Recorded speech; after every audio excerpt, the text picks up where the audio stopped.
Science పేరుతో మనుషులపై జరిగిన ఎన్నో దారుణాల గురించి, ఎన్నో ఎక్స్పెరిమెంట్స్ గురించి మనకి తెలియవు. ఎంతో మంది శాస్త్రవేత్తలు అనే ముసుగు వేసుకుని మనుషుల్ని రాక్షసుల్లా పీక్కు తిన్నారు. వీళ్ళు ఎక్స్పెరిమెంట్స్ పెద్దవాళ్ళ మీద మాత్రమే కాదు, చిన్నపిల్లలు, ఆఖరికి పసిపిల్లల్ని కూడా వదలలేదు. వాళ్ళపై కూడా సైన్స్ పేరుతో ఎన్నో దారుణాలు చేసి ఆనందం పొందారు. మనలో చాలా మంది సైకో థ్రిల్లర్ సినిమాలు చూస్తుంటాం. ఆ మూవీస్ లో ఆ సైకో చేసే పనులు చూసి భయంతో వణికిపోతాం. ఆ సైకోలు కూడా భయపడేంత దారుణాలు మన చరిత్ర దాచిపెట్టింది. అది 1894వ సంవత్సరం. జపాన్ కి చైనాకి మధ్య భయంకరమైన యుద్ధం నడుస్తోంది. మ్యాప్ లో చూస్తే చైనా ముందు జపాన్ చిన్న చీమ సైజు లో కనిపిస్తుంది. కానీ అంత చిన్న దేశమైన జపాన్ ఏనుగు లాంటి చైనాని దారుణంగా ఓడించింది. ఎందుకంటే ఒకప్పుడు చైనా చాలా వీక్ గా ఉండేది. దానికి కారణం చైనా యొక్క యుద్ధ నీతి చాలా ఓల్డ్ గా ఉండేది. వాళ్ళ సైన్యానికి ట్రైనింగ్ ఉండేది కాదు. చేతిలో పాతకాలపు కత్తులు, బాణాలు వాడేవారు. కానీ మరో పక్క జపాన్ పక్కా master mind, powerful army, perfect training.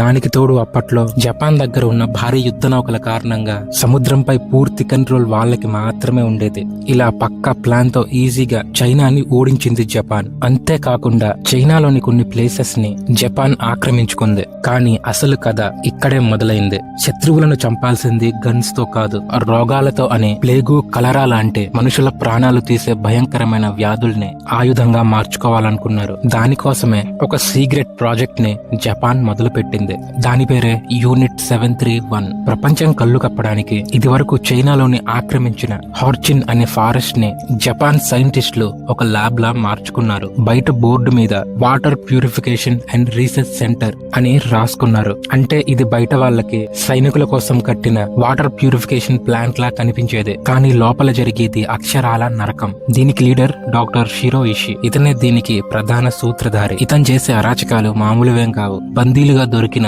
కొంతమంది చైనా సైనికుల్ని ఈ టెస్ట్ కే ఎంచుకున్నాడు. వాళ్ళని బయట మంచులో కట్టిపడేసి ఆ భయంకరమైన చలికి కాళ్ళు చేతులు గడ్డకట్టాక సడన్ గా వాళ్ళ మీద వేడి నీళ్లు పోసేవారు. మరో భయంకరమైన విషయం ఏంటంటే ఎటువంటి అనెస్థీషియా ఇవ్వకుండా సర్జరీలు చేసేవారు. ఊహించుకుంటేనే భయంగా ఉంది కదా. ఒక ఇంజెక్షన్ ఇస్తేనే మనం పెయిన్ తట్టుకోలేం. అలాంటిది ఎటువంటి మత్తుమందు ఇవ్వకుండా సర్జరీలు చేస్తే ఎలా ఉంటుంది? వాళ్ళు బాధపడుతూ నొప్పికి అరుస్తుంటే దాన్ని చూసి ఈ సైంటిస్టులు ఎంజాయ్ చేసేవారంట. అంతేకాదు, దానికి వాళ్ళ బాడీ ఎలా రియాక్ట్ అవుతుంది, వాళ్ళ ఆర్గన్స్ ఎలా రెస్పాండ్ అవుతున్నాయి, వీటి గురించి నోట్స్ రాసుకునేవారు. చాలా మంది ఈ బాధను తట్టుకోలేక చనిపోయేవారు.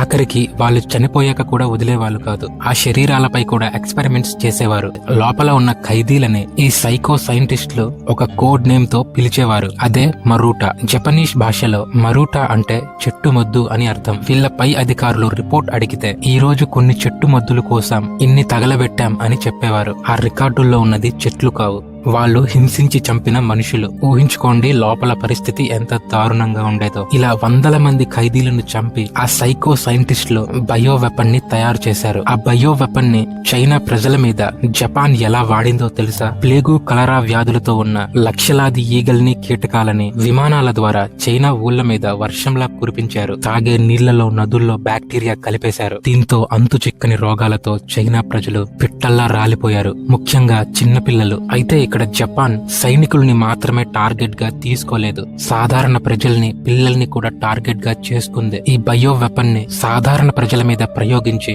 కొన్ని లక్షల మందిని చంపేసింది. ఇలా జపాన్ అరాచకాలకి చైనా బలైపోయింది. కానీ చైనాకి ఎన్ని ఎదురు దెబ్బలు తగిలినా, తన ప్రజలు లక్షల్లో చనిపోతున్నా అస్సలు వెనక్కి తగ్గలేదు. మళ్లీ 1937లో చైనాకి జపాన్ కి మధ్య యుద్ధం మొదలైంది. కానీ ఈసారి చైనాని జపాన్ చాలా తక్కువ అంచనా వేసింది. మిమ్మల్ని మేం సింపుల్ గా ఓడిస్తాం, అంతేకాదు మొత్తం చైనానే ఆక్రమిస్తామని జపాన్ చైనాకి సవాల్ చేసింది. కానీ ఈసారి చైనా తన యుద్ధ నీతిని పూర్తిగా మార్చేసింది. అదే గొరిల్లా వార్ఫేర్. అయితే మొదట్లో జపాన్ దే పై చెయ్యి. కానీ అప్పుడే చైనా ఒక అద్భుతమైన వ్యూహం పన్నింది.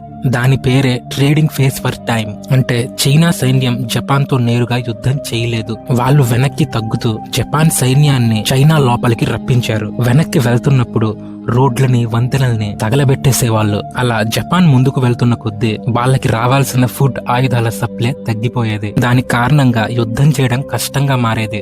ఇలా చైనా వేసిన గొరిల్లా యుద్ధ నీతికి జపాన్ కి దిమ్మ తిరిగిపోయింది. 1941 చైనాను ఓడించడం అసాధ్యమని జపాన్ జపాన్ కి అర్థమయ్యింది. మరోవైపు యుద్ధం వల్ల జపాన్ దగ్గర డబ్బు, ఆయిల్ అయిపోతుంది. ఇదే టైంలో అమెరికా జపాన్ పై ఆంక్షలు విధించింది. ఆయిల్ సప్లైని పూర్తిగా ఆపేసింది. అదే సంవత్సరంలో డిసెంబర్ 7న జపాన్ ఒక పెద్ద తప్పు చేసింది. అదే ఫెరల్ హార్బర్ పై దాడి. వాళ్ళ నేవీపై దాడి చేసి అమెరికానే భయపెడదామనుకుంది జపాన్. ఇదే జపాన్ పతనానికి పునాది అయ్యింది. దీంతో ఈసారి అమెరికానే నేరుగా యుద్ధంలోకి దిగింది. ఇప్పుడు జపాన్ సముద్రంలో అమెరికాతో యుద్ధం చేయాలి, మరోవైపు భూమి మీద చైనాతో యుద్ధం చేయాలి. ఇంకా అమెరికా టైం వేస్ట్ చేయాలనుకోలేదు. జపాన్ పై అనుదాడి చేయడానికి సిద్ధమవుతుంది. మరోపక్క రష్యా సైన్యం మంచూరియాలోని జపాన్ సైన్యంపై దాడి చేస్తుంది. దీంతో జపాన్ కి భయం మొదలైంది. వాళ్ళు చేసిన ఎక్స్పెరిమెంట్స్ ఎక్కడ బయటపడతాయన్న భయంతో అక్కడ ఖైదీలుగా ఉన్న వందలాది చైనా సైనికులపై విషవాయువులు వదిలి చంపేశారు. ఎవ్వరికీ అనుమానం రాకుండా ఆ శవాలని కాల్చేశారు. ఆ ల్యాబ్ ని కూడా బాంబులు పెట్టి పేల్చేశారు. దీన్ని డాక్టర్ షిరోయిషి దగ్గరుండి చేయించాడు. అయితే ఇదే వాళ్ళు చేసిన అతిపెద్ద తప్పు. ఈ పేలుడు వల్ల చైనా ఎప్పటికీ మర్చిపోలేని ఒక దారుణాన్ని చూసింది. ల్యాబ్ లో వైరస్ కి ఇన్ఫెక్ట్ అయిన లక్షలాది ఎలుకలు, ఈగలు బయటకి వచ్చేసాయి. దాని కారణంగా ప్లేగు వ్యాధి వ్యాపించి వేల మంది అమాయకులు చనిపోయారు. కానీ జపాన్ మాత్రం వాళ్ళు చేసిన దారుణానికి ఒక్క ప్రూఫ్ కూడా లేకుండా తప్పించుకుంది. జపాన్ కి ఎన్ని ఎదురు దెబ్బలు తగిలినా మొండిగా యుద్ధం చేసింది. దీంతో అమెరికా ఒక కఠినమైన నిర్ణయం తీసుకుంది. అదే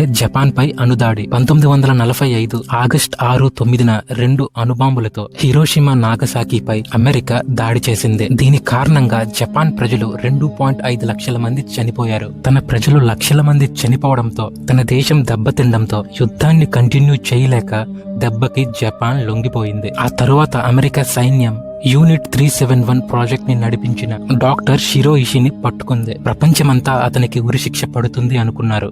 కానీ అమెరికా అతనితో ఒక సీక్రెట్ డీల్ ని కుదుర్చుకుని షిరోయిషిని వదిలేసింది. ఆ డీల్ ఏంటో తెలుసా? వాళ్ళు తయారు చేసిన బయో వెపన్ డేటాని అమెరికాకి ఇవ్వడం. అమెరికాకి ఆ డేటాని ఇచ్చేసి డాక్టర్ షిరోయిషి సింపుల్ గా తప్పించుకున్నాడు.